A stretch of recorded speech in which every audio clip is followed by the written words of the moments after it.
55, 55 और 95 हर उम्र के लिए यकसा मुफीद, मफाद आम्मा का आलम बरदार।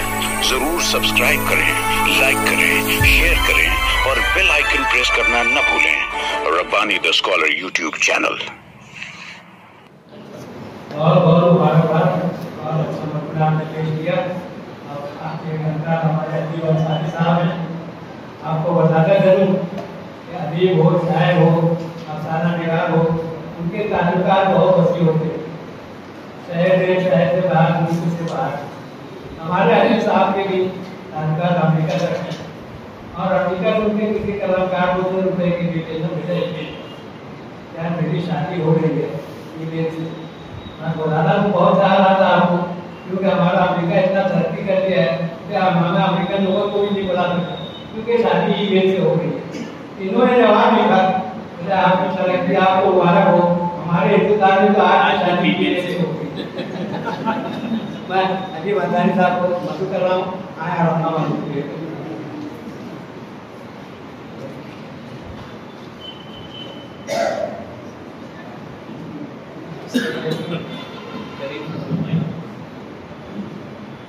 आज का ये जो मजमून है, इससे मेरे आपको काफ़ी कुछ आज का ये जो मजमून है, इसको मैं खास तौर से हमारे मेरे बड़े भाई इमरान जमील साहब ने बैठे थे, मैं इनकी नजर इसे मजमून है या कुछ कलाम है, ये देखकर अगर किया जाए कि कारखाने वाला कोई सेट हो उसकी नजर किया जाए।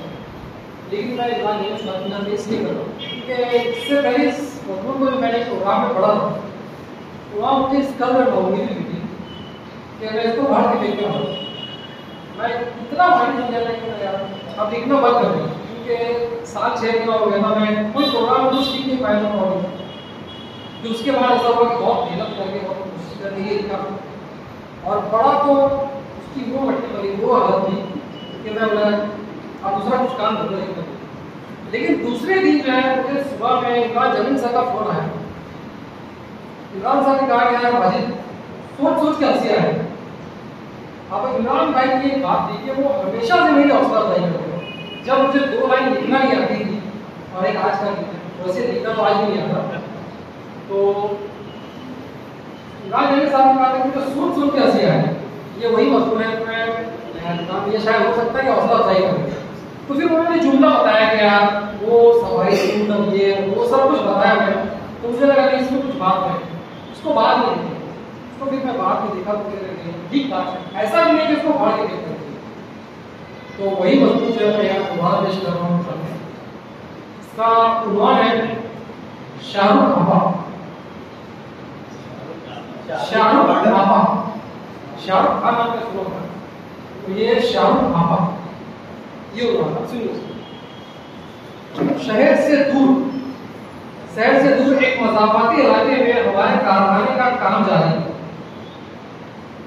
यहाँ चारों जानिब 1 किलोमीटर के रकबे में सिर्फ 2 ही मकान थे। दाएं दाएं कुछ 50-10 की दूरी पर एक घर था, जहाँ दिन भर में 2 मरतबा पानी मांगकर पीने की सहूलत मुयस्सर थी। बिल्कुल सामने एक घर और था, लेकिन काफी दूर पर। बस इसके अलावा दूर दूर तक कुत्ते भी लौटना पसंद नहीं करते। फिलहाल यहाँ पतरे का शेड बनाने का काम जारी था, जिसे अंजाम देने के लिए 3 नामाकुल किस्म के मजदूरों को सर्जन किया।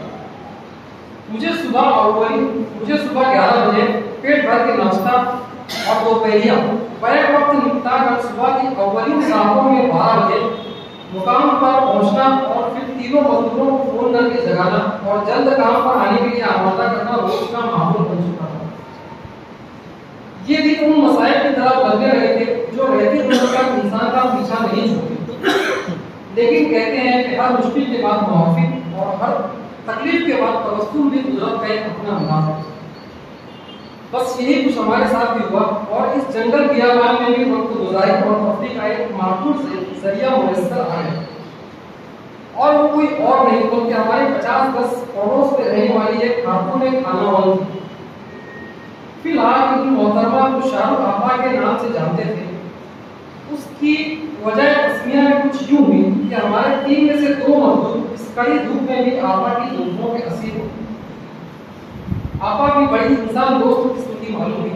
चूंकि दोनों बैक वक्त तो हाजिर खिदमत रहा करते थे, इसलिए एक तो शाहरुख ने अंडे का पानी चप्पल पर गिरा मुस्कुराते हुए अल्लाह बोलकर रजामंदी जाहिर कर दी, तो दूसरे से बेरुखी का आलम ये हुआ कि जब शफीक मोटा पानी मारने गया तो कह दिया कि आज का अंडा भरना भूल। इस सारे खलत मलत की वजह भी हमारी एक भूल थी, क्योंकि रोजाना शाहरुख के यहाँ इंतहाई जिम्मेदारी के साथ पानी लाने हम खुद जाया करते थे, लेकिन गलती से एक दिन एक मजदूर को देख लिया, बस फिर क्या था। दूसरे दिन से तो वो वक्त से पहले सफाई सूट पहनकर काम कर लिया। मैंने तो इस तब्दीली को नोटिस नहीं किया, लेकिन इसका दोस्त तो सभी हो गया।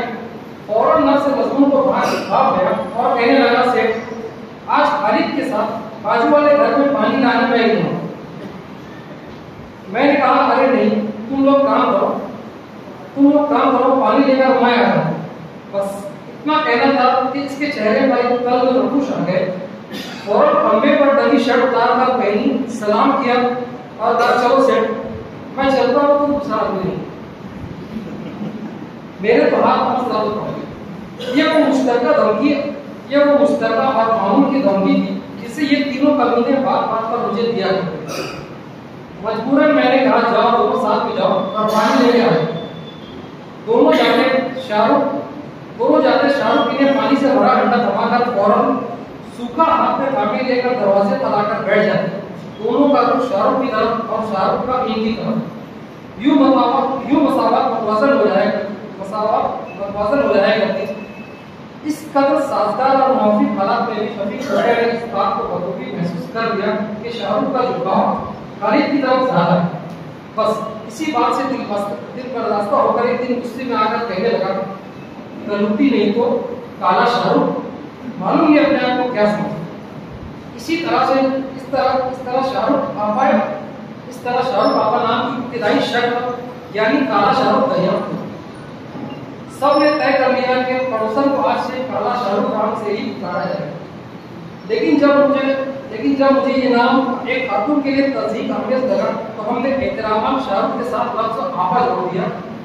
बस यहीं से इस नाम यानी शाहरुख आपा की इब्तिदा हुई।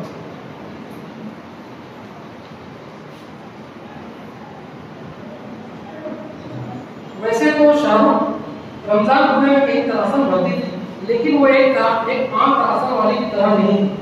इसे ताने बाने के भाव से लेकर ताबा काटा के हालात की मुकम्मल करंट अपडेट नॉलेज हुआ करती थी। तमाम तर मर्दाना मसाक से मुज़य्यन शाहरुख सिर्फ वो बीड़ी नहीं, वरना पान की बीमल गाय छाप तो चलते आदमी से मिला तो करूँ समझे। समाजियात और नफ्सियात पर इतनी गहरी नजर थी कि हुलिया देखकर समझ जाती कौन विमल खाने वाला है और कौन गाय छाप।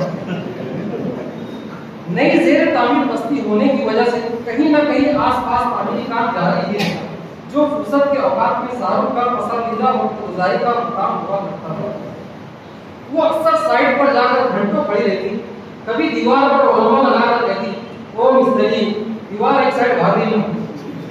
कभी प्लास्टर वाले से कहती, दीवार को माल नहीं छिपाता तो बारीक रहती एक पार्टी और आधी पार्टी सीमेंट डालती, माल अच्छा छिपते हैं। तो कभी बेकारी से कहती, एक टीपू और लगा ले, माल कम पड़ जाएगा। एक सवाल हर जगह पूछती, एक सवाल खास तौर से हर जगह पूछती, इमाम ठेकेदार को काम दिए गए, हमारे घर का काम इमाम ठेकेदार नहीं करेगा। एक एक मजदूर को खुद ही मुखातिब करके हर एक से बात करती, और जैसे ही किसी को सूखा बनते देखती फौरन कहती, भैया डबल बनना। तो वैसे आपको हंसी ना आए तो इसमें आप दबसरी भी बोल सकते हैं।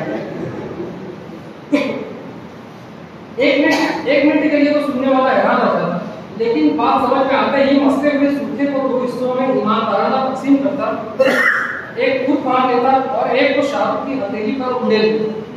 फिर वो उसे कुछ देर और मसलती, बारीक सूखे को दो ताली बजाकर एक ताली गिरा देती, बचे हुए चुनिंदा सूखे पर यह कहकर और चूल्हा तलब करती, गैस का माल बनाया,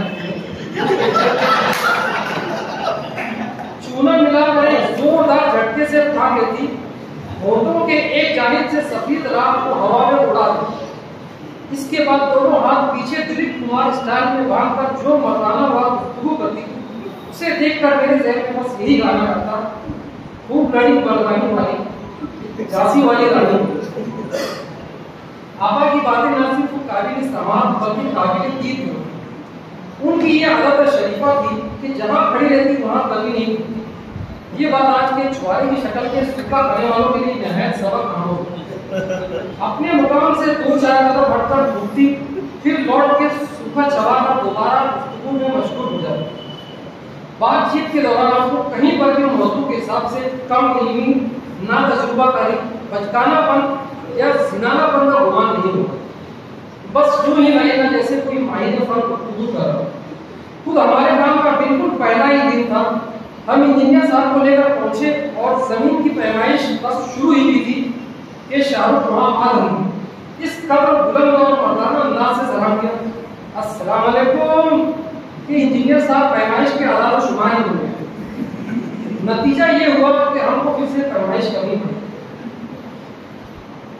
पहले ही हमारी बातचीत से शाहरुख ने अंदाजा लगा लिया, बोली क्या भैया कुछ गड़बड़ी हो गई क्या मछली में, लिख लेना, जवानी इंसान भूल जाता, 100 वजह से एक इसका अच्छा रहता। तुम एक काम करो, डायरी और पेन लेके लिखते जाओ, मैं एक तरफ से टेप करूंगी। मुझे तो शाहरुख का पहला ही आइडिया बड़ा तजुर्बा करना और मुतासिरपूर्ण लगा, लेकिन इंजीनियर साहब थोड़ा शर्मा रहे थे। बड़ी मुश्किल से वो राजी हुए तो शाहरुख की दुपट्टा समेट कर तैयार हो गए। जो इंजीनियर साहब जिस मुकाम की तरफ इशारा करते, शाहरुख वहां पहुंचकर एक गलाती जाती और बाबा से बुलंद पैमाइश के हिंदी से पुकारती जाती, मसलन 25, 45, 75, 24.5, इधर से थोड़ा क्लोजर हो गया। काम मुकम्मल होने और सारे मामला तय होने के बाद इंजीनियर साहब तो दूसरी साइड के लिए रवाना हो गए, लेकिन मैंने जैसे ही वहां से निकलने के लिए गाड़ी स्टार्ट की, शाहरुख ने आवाज दी, ओ भैया मजबूरन मुझे पास आकर कहे क्या बना है भैया। मैंने कहा कुछ नहीं हुआ, ऐसे ही पतले का शेड बना है, बाद में देखेंगे क्यों डाल दिया। नूर का नाम सुनते ही शाहरुख ने वो हिम्मत और तानाई के वो दरिया बहाए कि इहाता करना मुश्किल। शुरुआत उसने कुछ यूं की, अभी 6 महीना तो नूर का नाम ही होगा, बारिश लगने वाली, बारिश के 4 महीने भाजी वाला का भाव कम हो जाता तो अपन समझते सब चीज सस्ती होगी। ऐसा नहीं रहता, यार उनका भाव बहुत चढ़ जाता, बारिश में कपड़ा जल्दी बिकता, व्यापारी बहुत तोड़ के बनता, काटन तो चालू ही मत करना, मैं तो बोलती पॉलिस्टर ही मत करना, अपन रोडो चलाएंगे, भाड़े की भी 36 का बना। मैंने कहा अरे आप ये सब मुझे नहीं समझता, बाद में लिखेंगे। बोली अरे मैं है ना, मैं बताऊंगी तुमको सब। जिंदगी का ये पहला मौका था कि जब किसी ने हमसे यूं अपनाइयत का इजहार किया हो, आंसू भर के किधर से निकले सकते। शाहरुख के दावे भी खोखले नहीं थे, शाहरुख के दावे भी खोखले नहीं थे। हीरा गोल्ड वाली आपा की तरह शाहरुख भी एक माहिर तजारती खातून थे।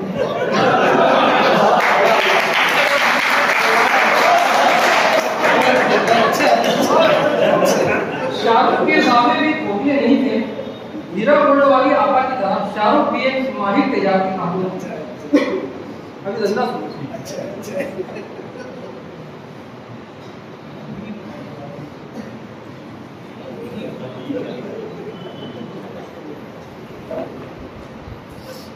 हीरा गोल्ड वाली आपा की तरह शाहरुख भी एक माहिर तजारती खातून थी। पार्ट टाइम में वो चावल और मूंग के पापड़ बनाती थी। इस काम में इसके 4, 5, 6 साल के बैक टू बैक 3 बेटे और 7 भी इसकी मदद करते। मदद से मुराद पूरा काम ये चारों करते और शाहरुख डंडा लेकर मैदान में सूख रहे पापड़ों की रखवाली करते। कुदरत को भी एक दिन क्या मंजूर था कि एक चरवाही की भैंसों ने शाहरुख के पापड़ पर मुंह मार दिया। फिर क्या था, शाहरुख ने वो आतंक बर्पा किया कि याद रखा जाएगा। भैंस की रस्सी पकड़कर बिजली के खंभे से बांधी तेज कदमों से घर में दाखिल हुई, पर जब लौटी तो दोनों हाथों में छुरा था। तेज कदमों से घर में दाखिल हुई, पर जब लौटी तो दोनों हाथों में छुरा था। बाएं हाथ में एक छुरा थामे, दाहिने हाथ से दूसरे छुरे पर धार लगाते हैं कसाई लोग और बोली बोल सांता रहा, मेरा माल कौन भर के देगा। गरीब चरवाहा रोने धोने लगा और मन्नत समाजत पर उतरा। बोला अरे जान दो ना बेजबान जानवर है, आपा का सर कहाँ का बोले वाला। बोली हट जा सकता रहा, यही तेरी भैंस का कमेला कर दूँ और तू बीच में आया तो तेरा भी करूँ। बीच बचाव करने के लिए हमने कहा जान लो आपा गरीब आदमी है। तो बोली मैं क्या दाऊदी बहन की औरत है। फिर हम क्या करें, काफी लोग जमा हो गए। आखिर में इस शर्त पर मामला तय हुआ कि शांताराम को 1 किलो पापड़ नमक तो अभी खरीदना होगा। बस इसके बाद से इस इलाके में ना वो चरवाहा नजर आया न उसकी भैंस। अभी इस वाक़े को कुछ ही दिन गुजरे थे कि शाहरुख का एक नया रूप देखने को आया। थोड़ी बेतकल्लुफी बढ़ने पर एक दिन हमने दूर से ये आवाज दे दी, वो आपा पानी भेजो। सुनकर फौरन बोली रुको मैं अभी आपको अंडा लेंगे। वो घर में पानी लाने गई तो मुझे इस बात का एहसास हो गया कि हमको इस तरह से रुकनिया अंदाज अपना कर दूर से आवाज देना आपा के शायर की शर्म नहीं है। इसलिए वो जो ही हाजिर हुई हमने बात बनाते हुए कहा आपा अपने को बहुत तकलीफ है इधर पानी, मैं सोच रहा हूँ बोरिंग करवाने। क्या बोलते तुम? ये इलाका पानी की तकलीफ से जूझ रहा था। बोरिंग का नाम सुनते ही उसके चेहरे पर चमक आ गई। बोली बोरिंग करवाने का तुमको? मैंने कहा हाँ। फिर उसने कहा रुको मैं अब भी आया। तेज कदमों से घर की तरफ दबकी। मुझे लगा घर में से बोरिंग करने वाली ट्रक लेकर में हाजिर हो गया, क्योंकि आपा के लिए सब कुछ मुमकिन था। लेकिन जब वो वापस आई तो हाथ में एक अंडा था। बोली बता कहाँ करने का बोरिंग? मैंने माजरा समझने के लिए यूं ही नहीं जाने इशारा कर दिया। मुझसे पूछा काबा किधर है? मैं कुछ कहता इससे पहले खुद ही एक जानिब सवान की हालत में किबला रुख होकर खड़ी हो गई और हाथ के पंजों पर आहिस्ता से अंडे को खड़ा कर दिया। अंडा लेकिन अंडा है कि एक जानिब लुढ़क जाता। बोली नहीं यहाँ पानी नहीं निकलेगा। हमने रहमान और सिद्धि के बारे में तो सुना था, लेकिन ये कौन सा इल्म होता है सिर्फ आपा ही बता सकते। 2-4 जगह बदल कर यही अमल दोहराया। फिर उसके बाद एक जगह जाकर रुक गई और बोली यहाँ पे करवाओ भैया बोरिंग, मैं गारंटी देती यहाँ पे तो 20 मिनट में ही पानी निकलेगा। मैंने कहा अरे आपा तुम्हारी बात सही है, लेकिन तुम बाजू वाले को कराट में घुसे। अब यहाँ आपा की डेयरिंग और कॉन्फिडेंस देखिए। बोली बोरिंग तुम करवा लो, बाजू वालों से मैं निपटूंगी। मैंने बात को काटते हुए कहा पापा तुमको कैसे मालूम किया कि यहाँ से पानी निकलेगा? दुपट्टा दुस्त करते हुए और थोड़ा शर्माते हुए बोली अरे भैया ना तुमको क्या बताओ, मेरे ऊपर ना एक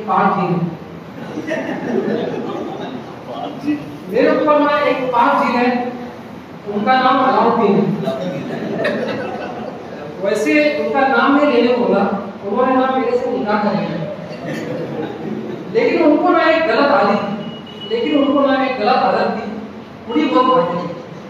मैं तो इतना बुरा मान के खाती ना कि उनके वास्ते। नहीं तो उन्होंने मेरे से एक वादा किया है कि ऊपर वाला कितना भी नवाजेगा, जिंदगी भर कोई एक चीज मांग के खाना। उनके परदादा जो है ना शाह बिरादरी के थे, अकबर बादशाह के साथ उनका उठा बैठा था। मैंने कहा अरे जान लो आपा तुम कौन से जिन से कहोगे? अचानक आपा के चेहरे पर एक पल बदल आ गया। मुझे अंदाजा हो गया कि ज्यादा हो गया। तो मैंने बात बनाते हुए कहा अरे आपा मेरा मतलब है तुम कोई से डरते क्या, जिन रह के कुछ भी रहे। बोली नहीं हो भैया अल्लाह का करम है, बिरयानी गरम है, अपन किसके बात से नहीं डरते। वो मुझसे बात भी करते जाती और हाथ में जो अंडा था उसे भी एक हाथ से उछालती जाती। इतने में इनके दरमियानी साइंस के बेटे ने आवाज दी अम्मा आपा का मुंह खराब हो, क्योंकि आपा एकदम फूट रात काट देने के मूड में थी। चिल्ला कर बोली चले जा अंडे तो अंडे फेंक के मार दूंगी। चलो भैया आती है, ये जनाजे 1 मिनट में चैन से बैठने नहीं देते। एक दिन यूं ही दौरान गुफ्तगू हमने पूछ लिया आपा इतना दिन हो गया तुमने अपना नाम नहीं बताया है, क्या नाम है तुम्हारा? बोली मैमूना। मैंने पूछा और हमारे भाईजान का? बोली उनका जर्मन का भगवा होगा। अरे तुमको क्या बताओ भैया, बचपन में इतना खुलता कलर था मेरा, मेरे को सब भूरी चढ़ाते थे। कहाँ से बाहर गाँव अमेरिका से मेरे वास्ते रिश्ते आते थे। लेकिन रमजान की माँ ने मेरा घर की विदाई मेरी माँ, मेरी माँ ने फूल जैसी कोई उठा के देनी हमारी मुझे। आपा को भैया से भला की नाराजगी हुआ करती थी, लेकिन इस नाराजगी के बीच भी बैठ हुए आपा के 6 बेटे हो चुके। इन 6 बेटों की वजूहत के दोनों के नजदीक अलग अलग।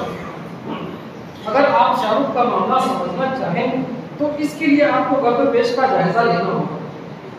जो कुछ यूं दिन भर की मशरूफियात और रात के खाने के बाद आपा का एक दिलचस्प मामूल ये था कि वो रेडियो सुनते। घर से बाहर लगे खटिए पर हिंदी गाना सुनना आपा का मामूल था। गाने के साथ रात 9:30 बजे कोई खास प्रोग्राम आपा की दिलचस्पी का सबब बन चुका, क्योंकि खुले मैदान में आवाज दूर तक जाती थी। हमने नोट किया तो पता चला किसानों की रहनुमाई के लिए नश्र किया जाने वाला प्रोग्राम शेती दर्शन आपा की पसंद में शामिल हो चुका। इस प्रोग्राम में ये बताया जाता था कि किस तरह से थोड़ी मेहनत और लगन से एक किसान एक साल में 2 से ज्यादा फसल तैयार कर सकता है।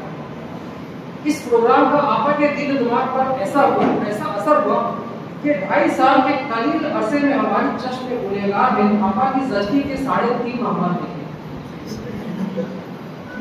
इस मामले में भी आपा निहायत रिवायत शिकन साबित हुई। ना कोई अलामत जाहिर करती, ना कोई इब्तिदाई वार्निंग।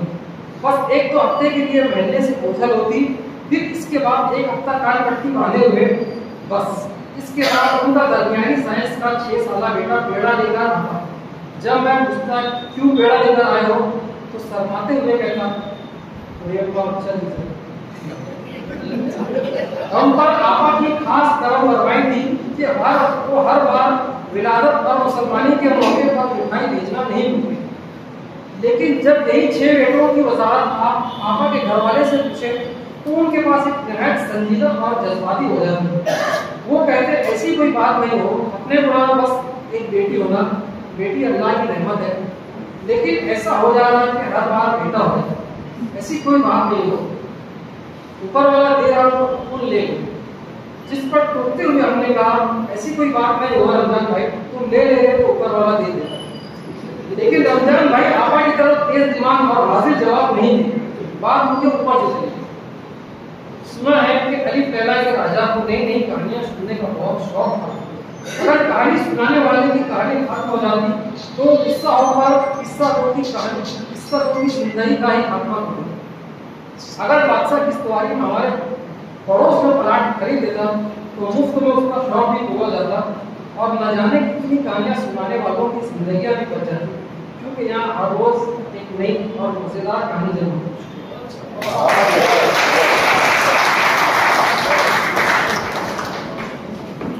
बचपन और 95 हर उम्र के लिए यकसा मुफीद। मफाद आम्मा का आलम बरदार। जरूर सब्सक्राइब करें, लाइक करें, शेयर करें और बेल आइकन प्रेस करना न भूलें। Rabbani the scholar YouTube channel. Rabbani the scholar YouTube channel इल्मी, अदबी, दीनी, मिल्ली, समाजी, सकाफती, तहजीबी, फलाही, तिब्बी, फन्नी, माशी, तिजारती, माशरती, इंतजामी, इनकलाबी, तहरीकी, तहकीकी, तकनीकी, तफ्तीशी, तामीरी, तालीमी व मालूमाती यूट्यूब चैनल जरूर सब्सक्राइब करें, लाइक करें, शेयर करें और बेल आइकन प्रेस करें। Rabbani the scholar YouTube channel.